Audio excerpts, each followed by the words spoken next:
भारत की अर्थव्यवस्था दुनिया की 5वीं सबसे बड़ी अर्थव्यवस्था है, जिसका जीडीपी यानी ग्रॉस डोमेस्टिक प्रोडक्ट लगभग $3 ट्रिलियन इतना है। इसी अर्थव्यवस्था का मूलभूत आधार स्तंभ है बैंकिंग क्षेत्र, जिसका योगदान वित्तीय क्षेत्र में सबसे अधिक होता है। लेकिन क्या आपको पता है कि भारतीय बैंक व्यवस्था अभी एनपीएस यानी नॉन परफॉर्मिंग एसेट्स, जिसे सरल शब्दों में खराब लोन्स भी कहा जा सकता है, उससे जूझ रही है। सितंबर 2019 तक पब्लिक सेक्टर यानी सार्वजनिक क्षेत्र की बैंकों का एनपीए 7,27,000 करोड़ था। इतना ही नहीं, इन एनपीएस का 50% हिस्सा तो महज देश के 150 बड़े पूंजीपतियों की वजह से हुआ है। सबसे पहले तो सरल भाषा में एनपीएस का मतलब समझते हैं। जब बैंक किसी व्यक्ति को लोन यानी कर्जा देती है, पर जब वह आदमी बैंक का लोन चुकाने में नाकामयाब हो जाता है, तो बैंक उस लोन को खराब लोन यानी एनपीएस करार देती है। बैंकों का पैसा डूबने का सीधा मतलब है कि बैंकों के पास कर्जा देने की रकम में कमी।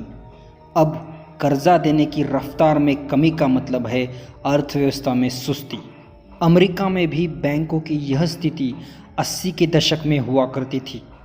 इसी स्थिति की समस्या का समाधान पाने के लिए बैड बैंक का जन्म हुआ।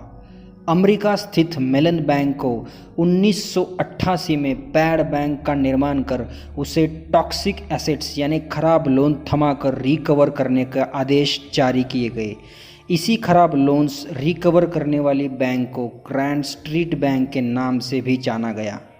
कुछ ही सालों बाद उन खराब लोन्स की रिकवरी मतलब पैसा वापस लाकर उस बैड बैंक ने अपना मकसद पूरा कर दिखाया। अमेरिका के इस सफल मॉडल की चर्चा पूरी दुनिया में शुरू हुई। इसी के चलते स्वीडन, फ्रांस, फिनलैंड, जर्मनी और अन्य कई राष्ट्रों ने इस मॉडल यानी बैड बैंक नामक संकल्पना को लागू कर बैंकों की स्थिति में सुधार लाया। 2015 में भारत में एसेट क्वालिटी रिव्यू जो भारतीय रिजर्व बैंक करती है, उसमें भी खराब लोन्स यानी नॉन परफॉर्मिंग एसेट्स की समस्या का जिक्र हुआ, जिस पर भारत में बैड बैंक पर भारी बहस छिड़ गई। इसी के बाद 2017 में इकोनॉमिक सर्वे यानी भारत के आर्थिक सर्वेक्षण में पैरा यानी public sector asset rehabilitation agency की संकल्पना का सुझाव सामने लाया गया।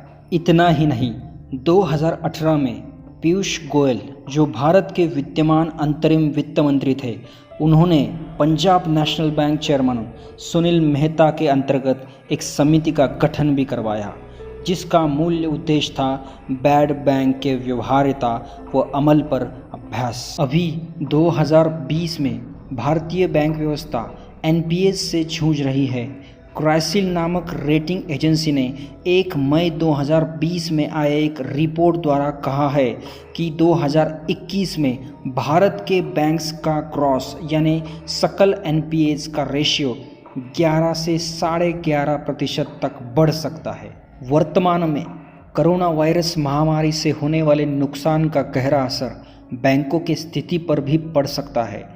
खराब लोन का प्रमाण कोरोना लॉकडाउन के चलते और भी बढ़ने की संभावना बताई जा रही है, जिसका भारी प्रभाव भारतीय अर्थव्यवस्था पर भी पड़ेगा। इसी घबराहट को लेकर इंडियन बैंक्स एसोसिएशन यानी भारतीय बैंक संघ द्वारा बैंकों की स्थिति सुधारने के लिए बैड बैंक्स के निर्माण की मांग कर रही है।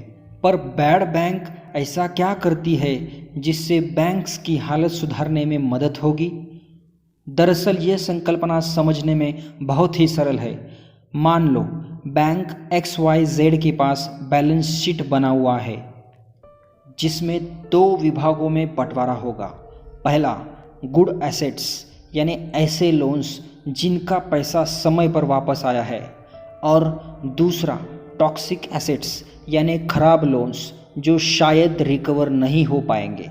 ऐसे में बैड बैंक्स इन्हीं खराब लोन्स यानी टॉक्सिक एसेट्स को बैंक XYZ से खरीद लेगा, जिससे बैंक XYZ का बैलेंस शीट हेल्दी यानी गुड एसेट से भरा पड़ा रहेगा, जिसका असर बैंक XYZ के ग्रोथ पर होगा। यह आइडिया सुनने में ज़रूर दिलचस्प और सरल लगता है, पर वास्तवता में इसका व्यवहार में आना बड़ा ही जटिल प्रश्न है, क्योंकि इस संकल्पना के कुछ फ़ायदे तो है लेकिन कुछ कठिनाइयाँ भी है। जो लोग बैड बैंक के पक्ष में है उनका मानना है कि यह केवल बैंकों के खराब लोन्स खरीदकर उनकी बैलेंस शीट को ही क्लियर नहीं करता, बल्कि उन्हें फाइनेंशियली चुस्त यानी हेल्दी भी बनाता है। इतना ही नहीं, बैंकों के गुड और बैड एसेट्स को अलग करके बैंकों को उनका पूरा ध्यान लेंडिंग यानी ऊर्जा देने का कार्य जैसे कोर एक्टिविटीज़ पर रखने में भी मदद होती है, जिससे इन्वेस्टर्स आकर्षित होने में मदद होती है। इसके अलावा जो लोग बैड बैंक्स का विरोध करते हैं उनका मानना है कि इसमें सबसे बड़ी कठिनाई है कैपिटल, यानी बैड बैंक्स को चलाने के लिए लगने वाला पैसा। ये पैसा आएगा कहाँ से? कैसे बैंक्स के खराब लोन्स खरीदने का मापदंड को सोचा जाए? भारत के पूर्व आरबीआई गवर्नर रघुराम राजन ने उनकी I do what I do इस किताब में भी बैड बैंक के आइडिया पर बहुत सारे प्रश्न उठाए। आखिर में यही कहा जा सकता है कि बैड बैंक जैसे नए विचार को आजमाने के बजाय मौजूदा प्रक्रिया को सरल बनाकर बेहतर नतीजे हासिल किए जा सकते हैं।